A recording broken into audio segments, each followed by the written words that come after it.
Good morning students. Fourth year इतिहास। आज का हमारा प्रकरण है पुनर्जागरण, जिसको अंग्रेजी में रेनेसा बोलते हैं। रेनेसा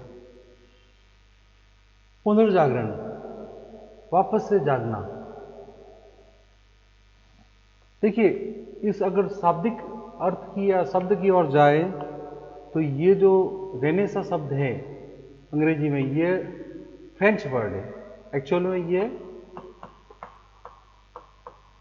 फ्रेंच वर्ड है रेनेसा, और इस फ्रेंच वर्ड का जो मतलब रहता है रीबर्थ, यानी वापस से जन्म या पुनः जागना, वापस से जागना। अगर इस रेनेसा शब्द का अर्थ या शब्द का जो प्रथम यूज का अपन बात करें कि प्रथम यूज किसने किया था इस शब्द का, तो इसका प्रथम यूज जॉर्जिया वसारी, ये इनके द्वारा किया गया। जॉर्जिया वसारी के द्वारा इस रेनेसा शब्द का प्रथम यूज किया गया। लेकिन ये एक इटालियन थे, ये इटालियन महिला थी, इसलिए इन्होंने इसको रेनेसा इस तरह से ना होके शब्द रेनसिटा, इटली में पुनर्जागरण को रेनसिटा बोलते हैं, तो ये रेनसिटा ये शब्द का प्रयोग किया। लेकिन एक्चुअल ये शब्द जो रेनेसा है, इसका जो यूज है, प्रथम यूज इसी शब्द का, तो वह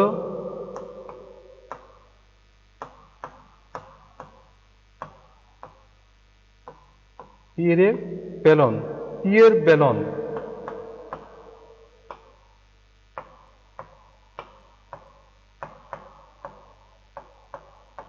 बेलोन द्वारा किया गया।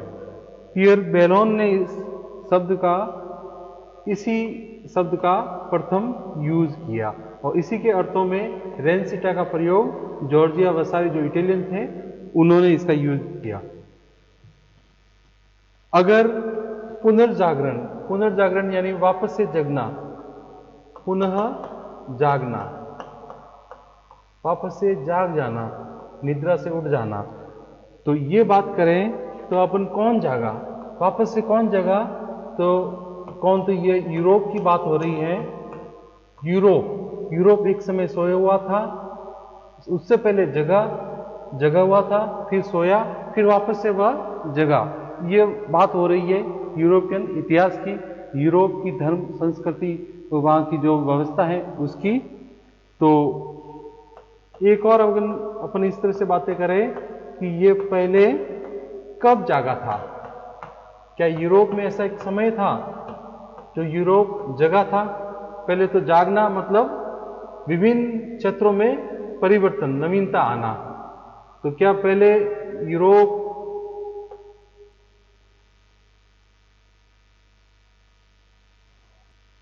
तो ऐसा कौन सा समय था जब यूरोप जगा हुआ था? पहले कब जागा, तो पहले कब जगा हुआ था, वो समय कौन सा है वो भी हमें देखना है। और सो क्यों गया, ऐसा क्या समय आया कि यूरोप सो गया, तो सो क्यों गया, या फिर ये सोना क्या है, यूरोप का कहां सोना, किस अर्थों में सोना। और अंत में अपन ये बात करेंगे कि यूरोप दोबारा कैसे जागा, ऐसी क्या परिस्थितियां हुई कि यूरोप जागा, और जागना क्या कहते हैं, जागने का अर्थ क्या है। तो हम इन बातों का पता लगाने के लिए आगे अध्ययन बढ़ाते हैं कि पहले कब जागा हुआ था, वो कौन सा समय था कि यूरोप जगा हुआ था, जागृत अवस्था में था, फिर सो क्यों गया, और या ये सोना क्या है, सो जाना ये क्या है, और दोबारा कैसे जगा, और किस किस रूप में वो जागा हुआ उसको बताते हैं। तो ये पुनर्जागरण के अंतर्गत हम इन बातों का अध्ययन करेंगे। देखिए, पहले जगा हुआ था, तो इसमें हम बात करें कि ऐसा क्या था पहले यूरोप में कि उसको जगा हुआ बताते हैं। तो जगा हुआ बताने के लिए यूरोप के जो विभिन्न इतिहासकार हैं, प्राचीन या वर्तमान, वो बताते हैं कि यूरोप में एक समय में प्राचीन यूनान की जो सभ्यता है, यूनानी सभ्यता, ये बहुत ही विकसित थी और ये यूरोप में मौजूद थी। प्राचीन यूनानी सभ्यता जो अत्यधिक विकसित थी।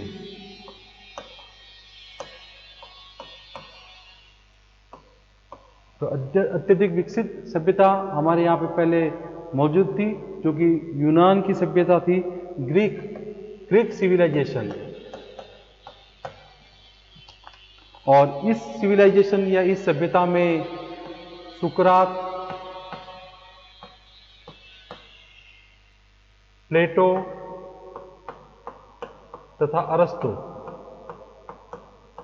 ये इन प्रकार के विभिन्न जो विचारक हैं,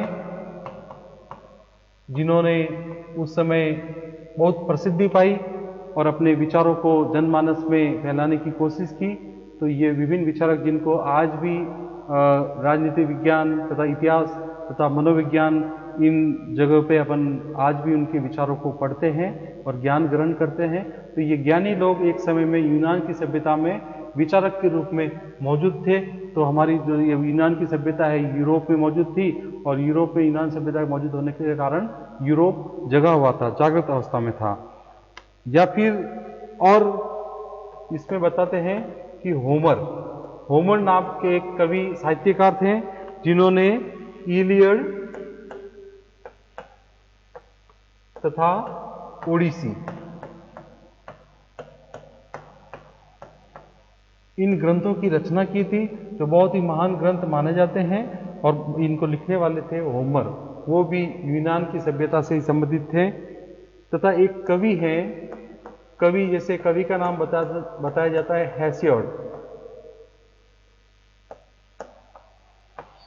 हेसियोड नाम के कवि भी इस यूनानी सभ्यता में, इस कालखंड में मौजूद थे, जिन्होंने शिल्ड ऑफ हरकुलिस,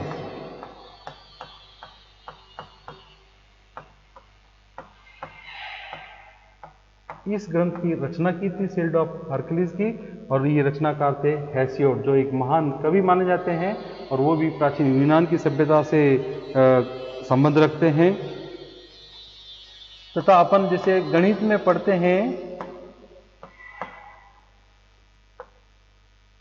यूक्लिड, जो गणित में इनकी थ्योरी पढ़ते हैं, या फिर अपन कुछ कक्षाओं में पाइथागोरस का प्रमेय, ये सिद्धांत है इनके, यूक्लिड और पाइथागोरस, इनके सिद्धांत गणित में बहुत महत्व रखते हैं। गणित विषय में इनको पढ़ा जाता है और उन पे शोध किए जाते हैं। तो ये जो महान गणितज्ञ हैं, वो भी उस समय प्राचीन समय में यूनान की सभ्यता से संबंधित थे।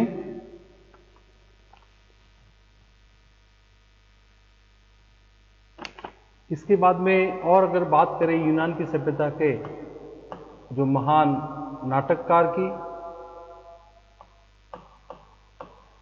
नाटककारों की, जिसमें यूरिपाइनिस नाम से एक महान नाटककार थे, जिन्होंने बहुत ही ऐतिहासिक नाटकों की रचना की थी। या फिर सोफोक्लिस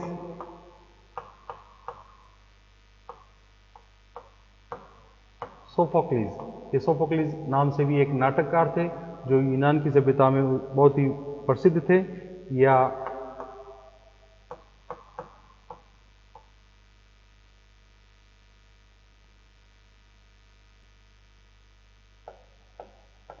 एरिस्टोफेनीज, इस नाम के भी एक महान नाटककार उस सभ्यता में मौजूद थे।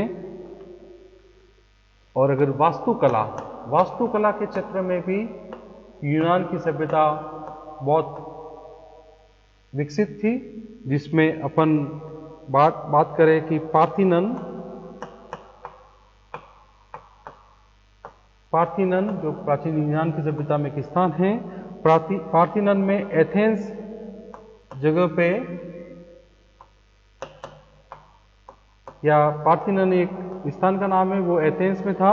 और एथेंस में ये स्थान एक मंदिर के रूप में था, जो एथेंस की रानी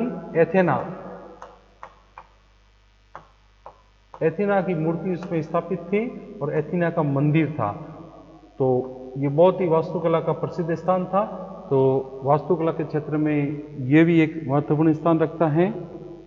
तथा अपन यूनान की सभ्यता में एथेंस तथा स्पार्टा इस नाम के दो नगर राज्य हैं, इनके बारे में अपन अध्ययन करते हैं या किया होगा किसी समय, जब अपने सुकरात और प्लेटो को पढ़ा है।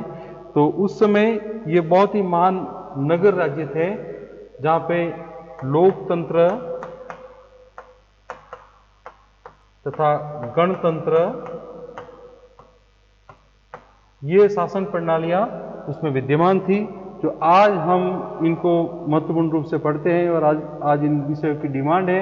यही चीजें वहां पे पहले से ही मौजूद थी और अपने राजनीतिक जीवन में ये इनको महसूस करते थे, लोकतंत्र और गणतंत्र को, इसका अर्थ समझते थे और उसी के ऊपर आधारित उनके शासन तंत्र थे। हालांकि एथेंस तथा स्पार्टा बाद में आपसी संघर्ष के कारण ये जो सभ्यता है ये खत्म हो गई। स्पार्टा तथा एथेंस नष्ट हो गई, ये दोनों नगर राज्य।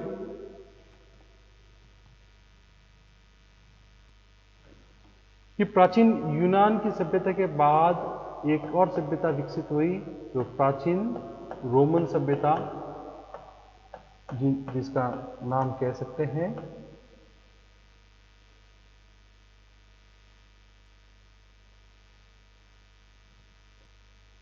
प्राचीन रोमन सभ्यता। ऐसे रोम ये इटली की राजधानी है। इस रोम नगर को रोमन सभ्यता के मुख्य संस्थापक, जिनका नाम है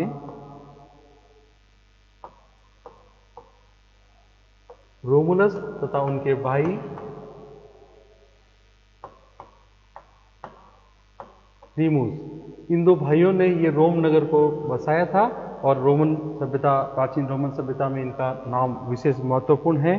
तथा एक अन्य जो किंग का नाम अपन ने सुना था, जूलियस सीजर, तो यह भी रोमन सभ्यता में एक महत्वपूर्ण प्रशासक रहे हैं।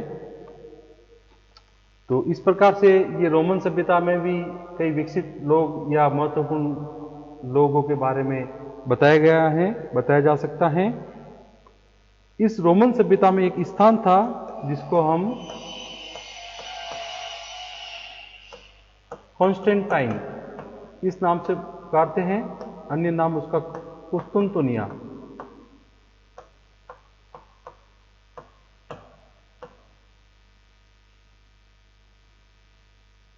यह भी स्थान इस्तांबुल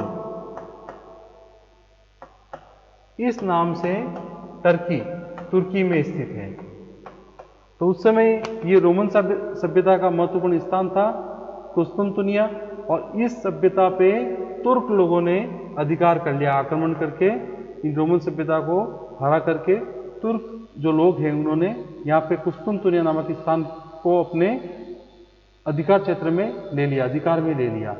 अब उस समय रोमन सभ्यता के जो महत्वपूर्ण विचारक थे या महत्वपूर्ण बुद्धिजीवी लोग थे, वह सब कुस्तुनतुनिया में रहा करते थे, क्योंकि यहाँ पे शांति थी।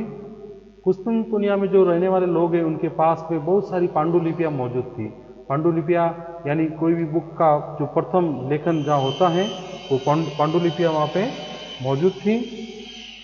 इन पांडुलिपियों की सुरक्षा के लिए जब ये तुर्की लोगों के आक्रमण हुए तो ये लोग विद्वान हैं, इन सब को लेकर के यूरोप के अन्य भागों में चले गए। इन पांडुलिपियों को सहेज करके सुरक्षित ले जा करके अपने साथ में ले जा करके वह यूरोप के अन्य भागों में रहने लगे।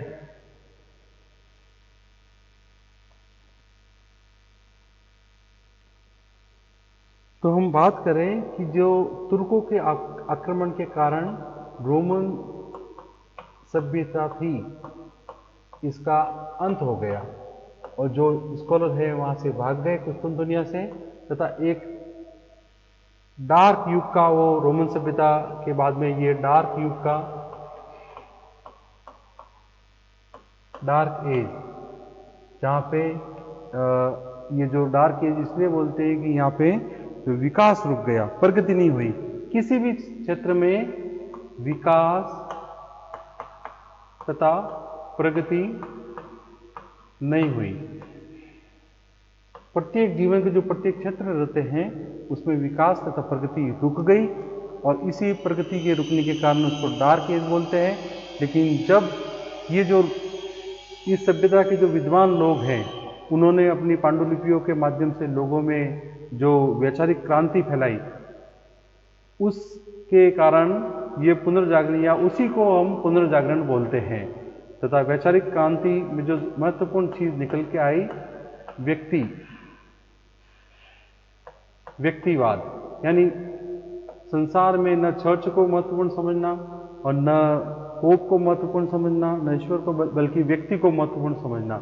व्यक्ति को वास्तव में क्या चाहिए, व्यक्ति के क्या विचार है, तो व्यक्ति एक वैचारिकता की ओर बढ़ने लगा और अपने जीवन से जुड़े हुए प्रत्येक क्षेत्र में प्रगति, चाहे साइंस हो, चाहे समाज हो, चाहे धर्म हो, चाहे अन्य जीवन के साहित्य हो, कला हो, प्रत्येक क्षेत्र में इन्होंने अपने विचार को महत्वपूर्ण माना और विचार के द्वारा उसमें प्रगति व विकास किया। तो इसीलिए इसको अपन पुनर्जागरण बोलते हैं। और इसमें अगर बात करें कि पुनर्जागरण की शुरुआत कहाँ से हुई, तो ये इटली के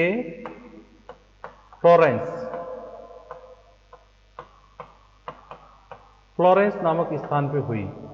तो इटली के फ्लोरेंस नामक स्थान पे पुनर्जागरण की शुरुआत हुई और यहाँ पे होने का, या इसी जगह पे होने का, यूरोप में अन्य जगह से पहले यहाँ होने का, यानी बाद में तो पूरे यूरोप में फैली पुनर्जागरण की क्रांति, लेकिन शुरुआत यहाँ से होने का कारण इटली की स्थिति है कि इटली किस स्थान पे स्थित है। इटली की स्थिति यूरोप में ऐसी जगह पे है कि वह यूरोप में प्रवेश का द्वार के तरह उसकी स्थिति है, तथा वहाँ से जो अरब देश है उनसे व्यापार बहुत किया जाता था और यहाँ से फिर फ्लोरेंस से आगे वो व्यापार यूरोप के अन्य देशों में आगे बढ़ता था।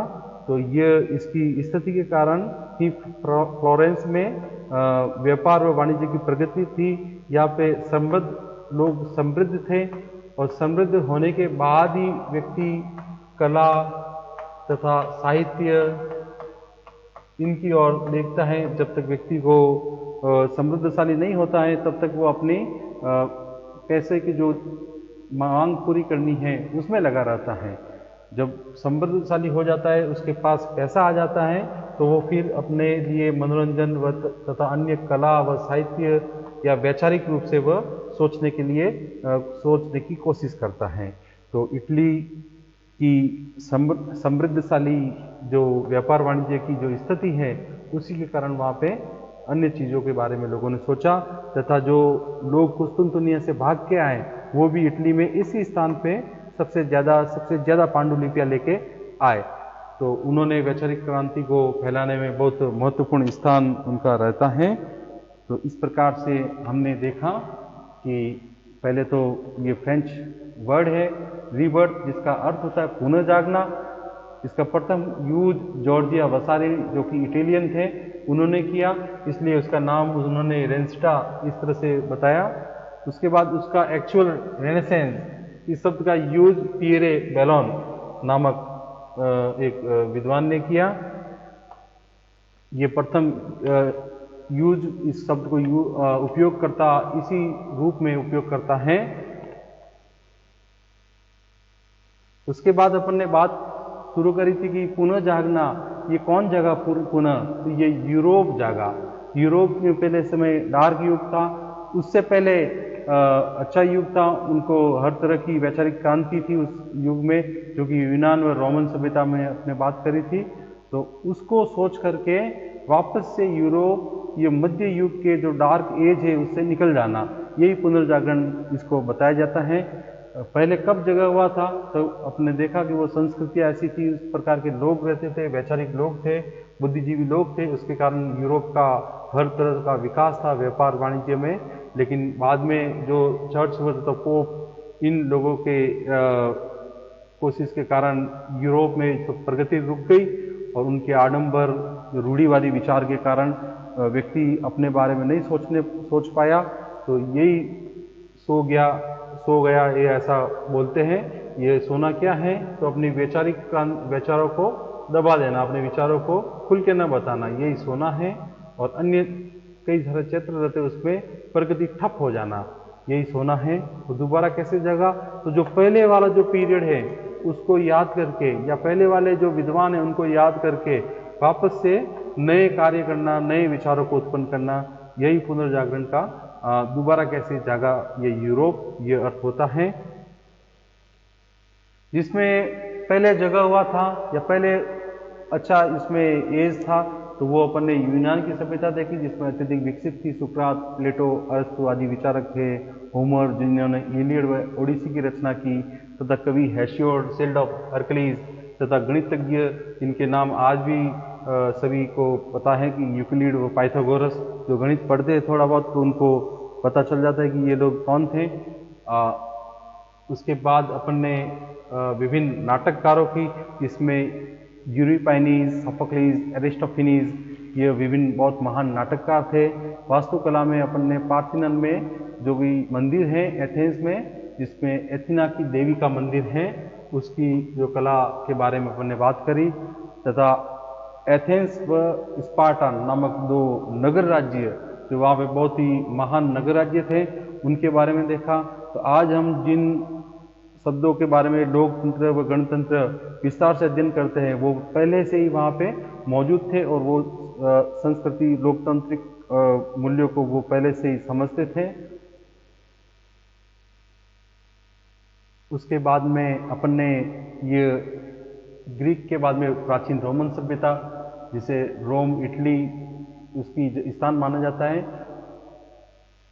रोम में रोम की स्थापना रोमुलस तथा रेमुस नामक दो रोमन साम्राज्य के जो रोमन सभ्यता के जो नेता थे या राजा कहे, उन्होंने करी। फिर जूलियस सीजर नाम से भी एक महान राजा हुए हैं। फिर अपन ने बात करी थी कि कॉन्स्टेंटाइन यानी कुस्तुनतुनिया, ये एक स्थान है जहाँ पे रोमन साम्राज्य के महान लोग या विद्वान लोग रहते थे। तो उस जगह को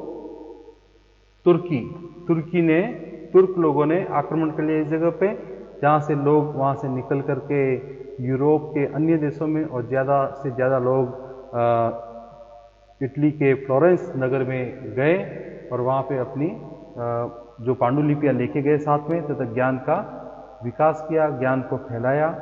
तो इस प्रकार से हमने बात करी कि पुनर्जागरण क्या है, पुनर्जागरण का अर्थ क्या है, और किस प्रकार जो एक समय था यूरोप का, वो बहुत ही महान समय था, उस समय के बारे में बात करी। और हमने अंत में देखा कि फ्लोरेंस, इटली का फ्लोरेंस महत्वपूर्ण क्यों माना जाता है। उसमें हमने बात करी कि इटली की जो स्थिति है, वो महत्वपूर्ण स्थिति ही फ्लोरेंस को महत्वपूर्ण बनाती है, जहाँ से पुनर्जागरण प्रारंभ हुआ। नेक्स्ट क्लास में हम, अगली कक्षाओं में हम पुनर्जागरण के विभिन्न जो कारण बताए जा सकते हैं, उनके बारे में अध्ययन करेंगे। धन्यवाद।